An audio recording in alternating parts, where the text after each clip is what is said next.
Cool. Hey, Ramon. Thanks for donating. Glad you could slip in there. Yeah. Let's look at your stuff. So right off the bat, single panel stuff. I know what you want to do. Ramon, storyboard artist. Takes me right to the storyboards. Cool. You have storyboard samples here. Dope. I know exactly what you want to do. You want to be a storyboard artist. Things are clear. Cool. And you have a good amount of work here to talk about, which is cool. Whoops. Excuse me. I'm sorry. So all that is super good stuff. And you have your contact information. Make sure your email address is on there. Yep. Dope. I might make that a mail to link, but that's cool. That's a really fun drawing of yourself. Some decent anatomy in there too.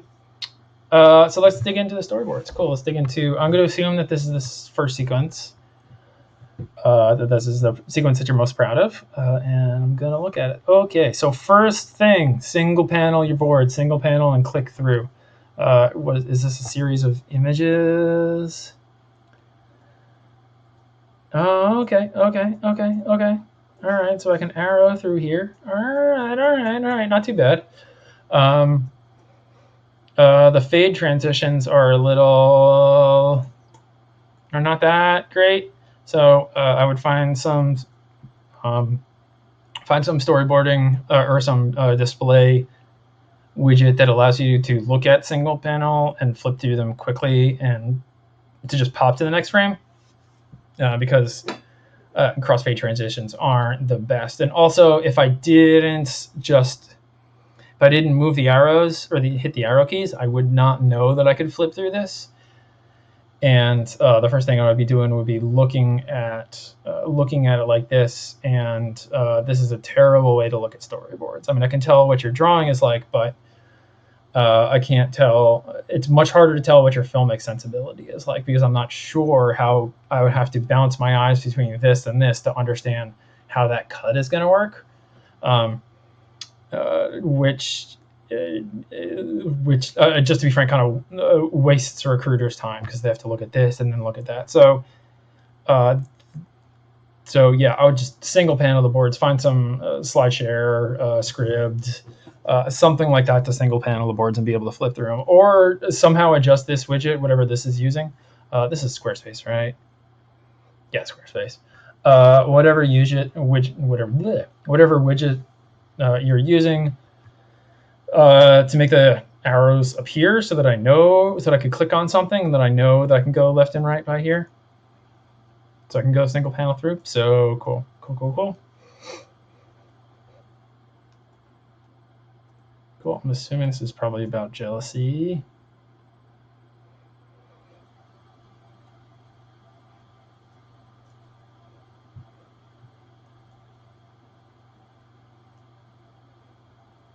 Cool.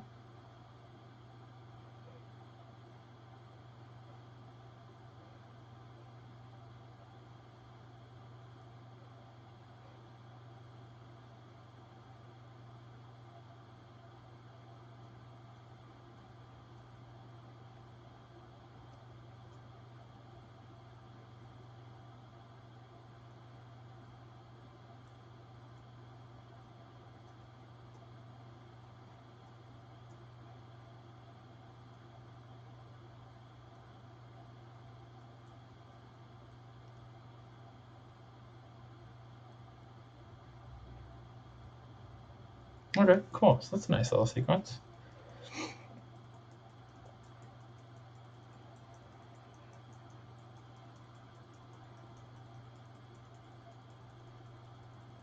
Okay, I understood what was going on, even by just the images. So cool.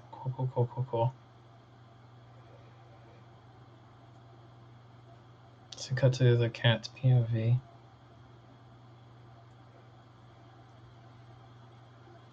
So this here isn't a great cut because you're cutting from similar horizon to similar horizon.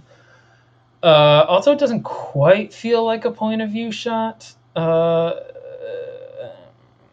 you're hinting that this cat here is seeing this, but this is too high an angle to be from the cat's point of view.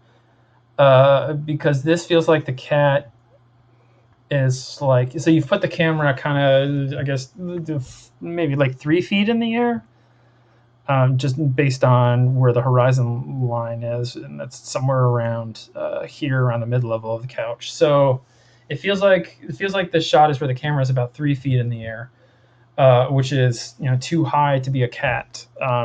So if you want to do a cat POV shot, put the camera lower, make it feel like you're shooting from the cat's point of view, or even if you're doing an over-the-shoulder shot, if you're doing an over-the-shoulder shot, like, okay, here's the cat, boom, boom,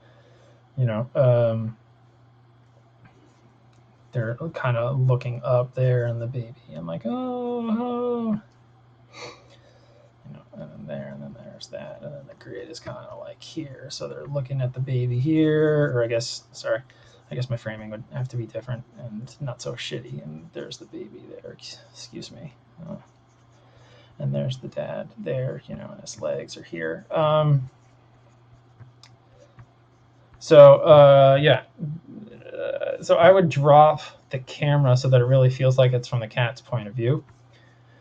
Because again, it feels like it's like 3-4 feet in the air right now, and you want to make it feel like we're down with the cat. We're understanding how they're feeling. So cool. Here's good.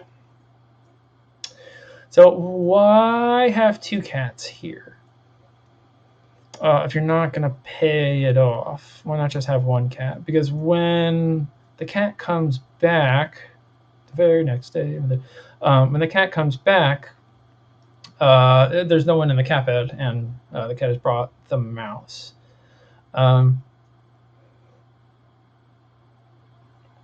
Which is good. So this is all nice.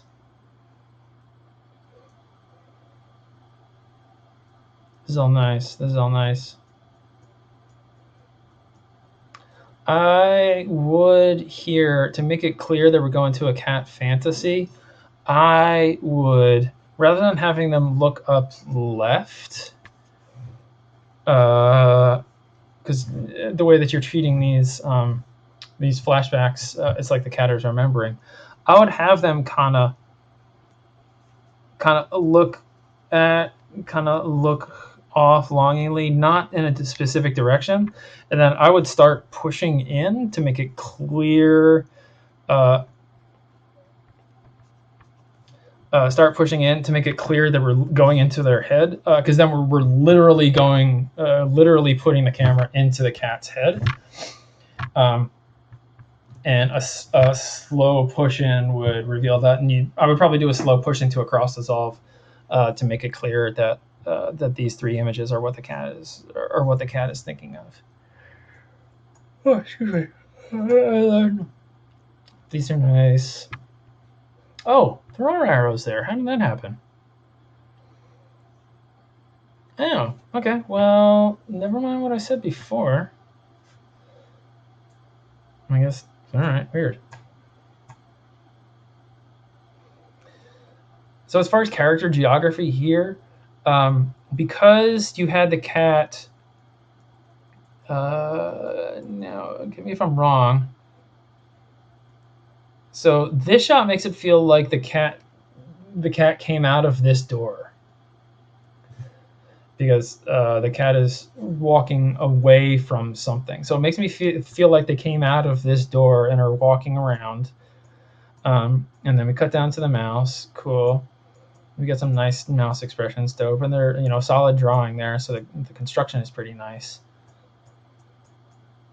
And then the sad face. Cool. And then we're cutting to this. So it makes me think this shot made me feel like that the cat and the mouse were, that the cat was taking the mouse away from the house. So I was surprised when we cut to this shot, and we were inside the house.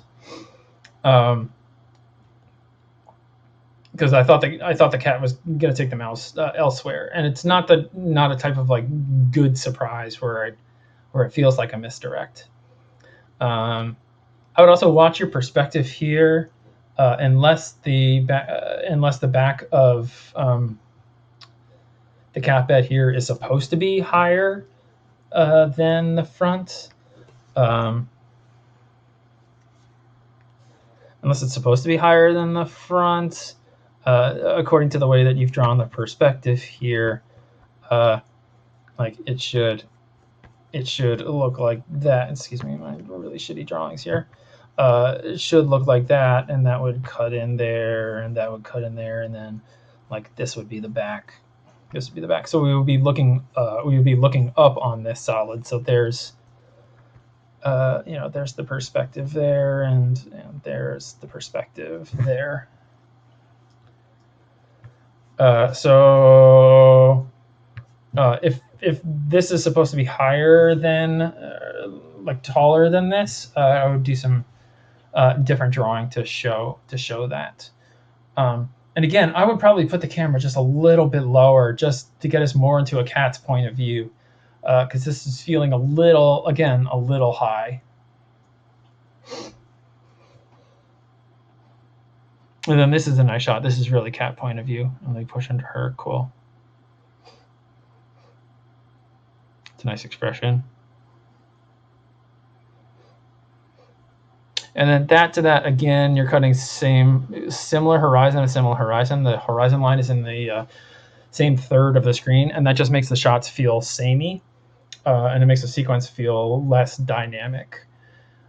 So I get that you're revealing here. That she's going to toss it outside.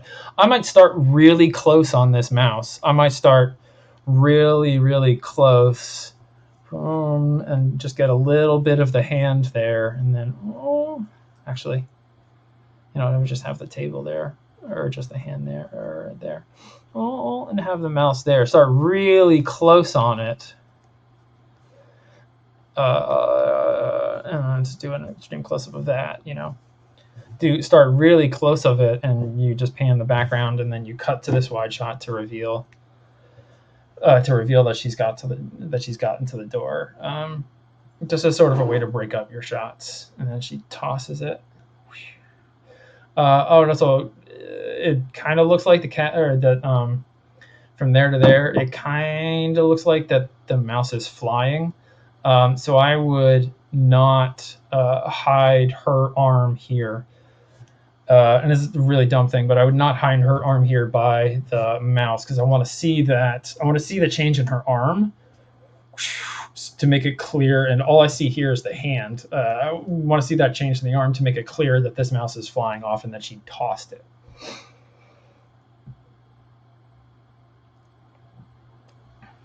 And then this is nice. I would probably track with this mouse, because now we're in kind of the mouse's point of view. So that's nice. Rather than just cutting to this shot, I might cut back from the cat reaction shot, from that shot to this shot again, but then follow the mouse as it lands, because then that really keeps us in the mouse's POV rather than just cutting to this.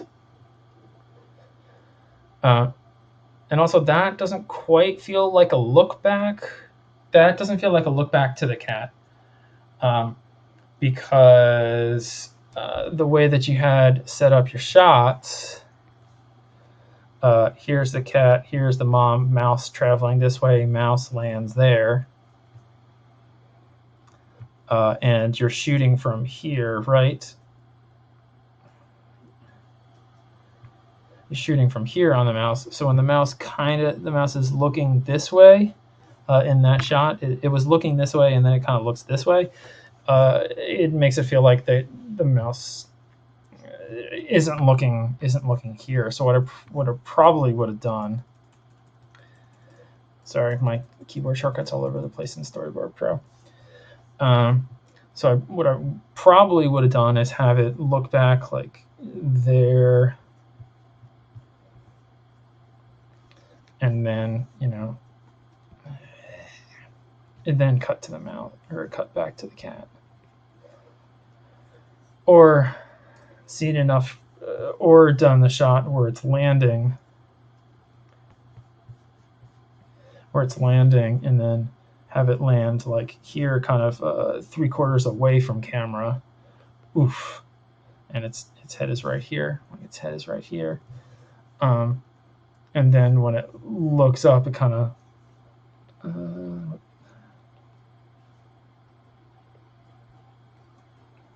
looks here. So it kind of looks back 3/4. And then you cut to that reaction shot of the mouse. Or reaction shot of the cat, excuse me. Boom, boom. So, yeah. And its camera's off. Cool. But it's a pretty fun sequence. I'm going to flip through the other sequences really quick just to see if I'm seeing some of the same issues.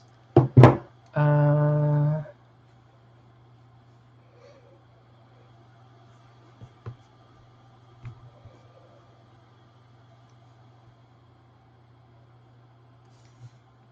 trying to click here.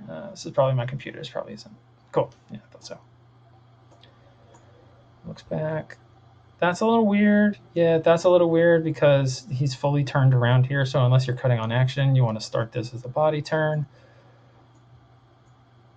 Also, we're shooting a little high here. Door closes. Okay, cool.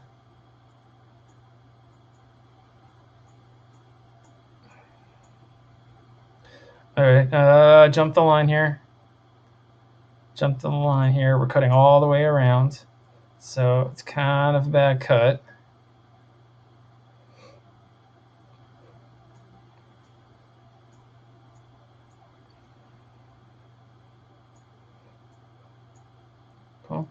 Cool. So you have a character going off screen, left to right, and then here they're going right to left.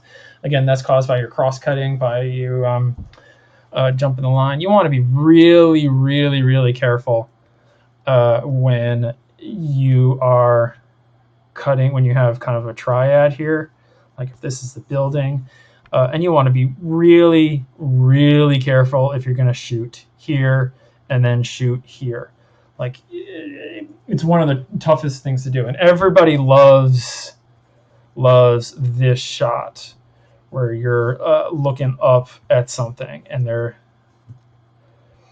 like looking up at something, like some sort of building. Everybody loves that shot.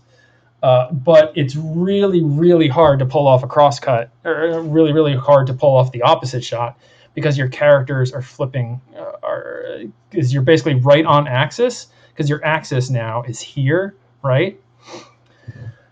Because your axis in this shot is technically, like, it's kind of weird, but it's technically between the camera and the building.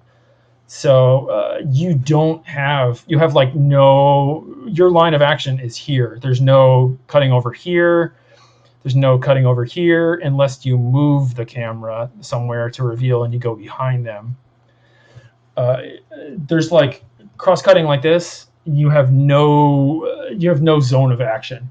You basically have that one line. You have to stick to it, and because if you cross-cut back here, your characters flip. Let's say this person has a hat. As soon as you cut to the reverse, boom, this person has a hat over here.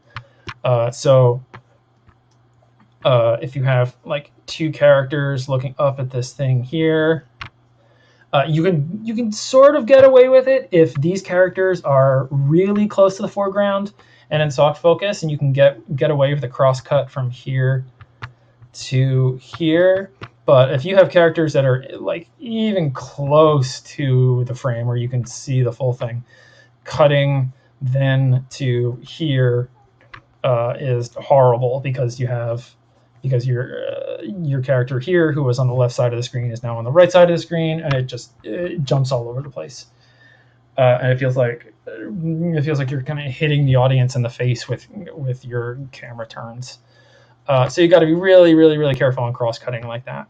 And because then, especially here, you run into issues where the character is running off left to right, and then both characters are running right to left here, which doesn't bother some people, but it bothers a lot of people. So this is nice. This is a decent shot. Drop your horizon line. Make this more cinematic, because right now we're kind of shooting from an adult point of view. And really use the depth of space in this shot.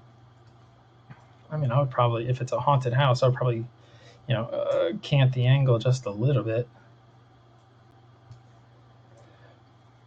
There's the door, and if they're coming through here, have them come towards camera.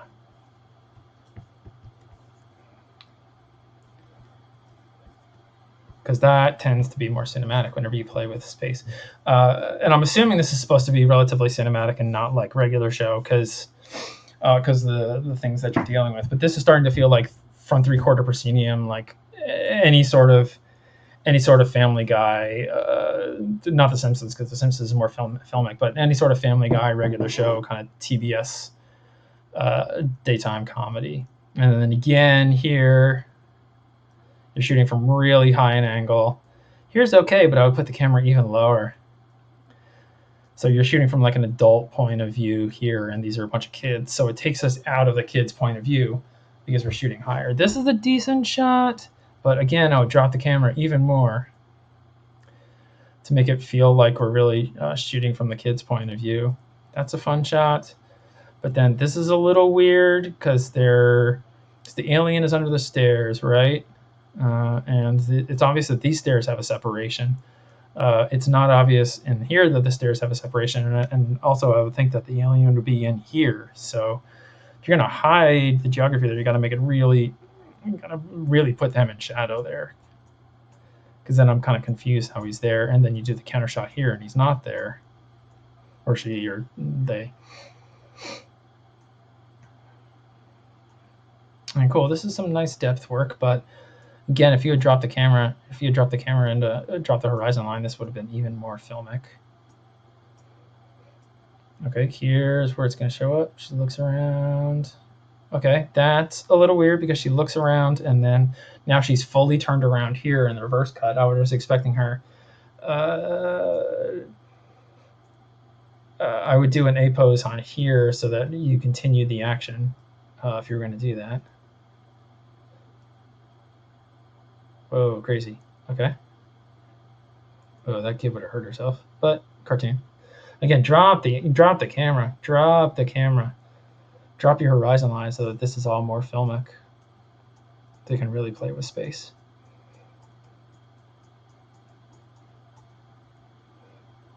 That's a really bad cut, dude. Sorry. Number one, she's on the right side, he's in the middle, that's on there. When you cross cut, now he's on the right side, there's there, and she's there, and also it's a similar horizon to a similar horizon. So you're not gaining any new information. Or first of all, it's cutting from a similar shot to a similar shot, but then also from this to this, we're not gaining any new and additional information. And then the alien comes up, and this feels like an underwhelming reveal. That's a decent shot. Yeah, this is good. That's good. Coming towards camera. Good. Cool. So again, we're cross-cutting. Ooh, we've lost character geography there. Okay. She's looking to the right, and then I get it here that she's coming forward, but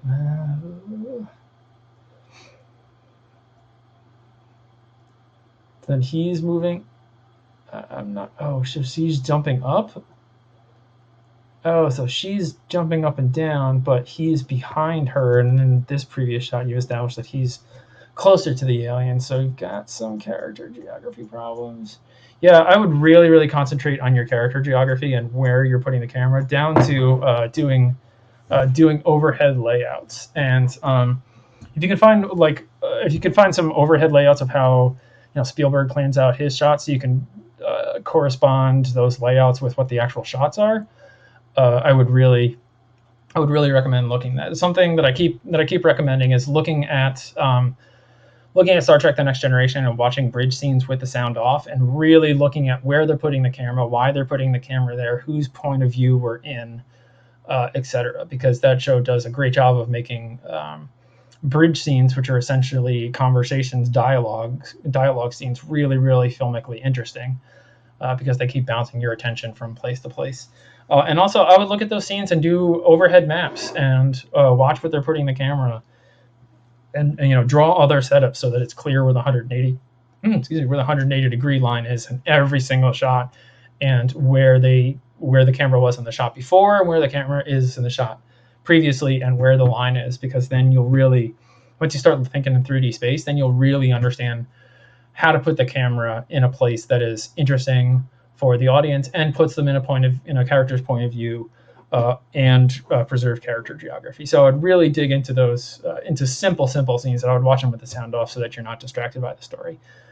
Yeah, hope that helps. I'm going to check the chat to make sure that you're in there. Nope, nobody's in the chat. Cool. Thank you so much. I hope that was helpful, and talk to you soon.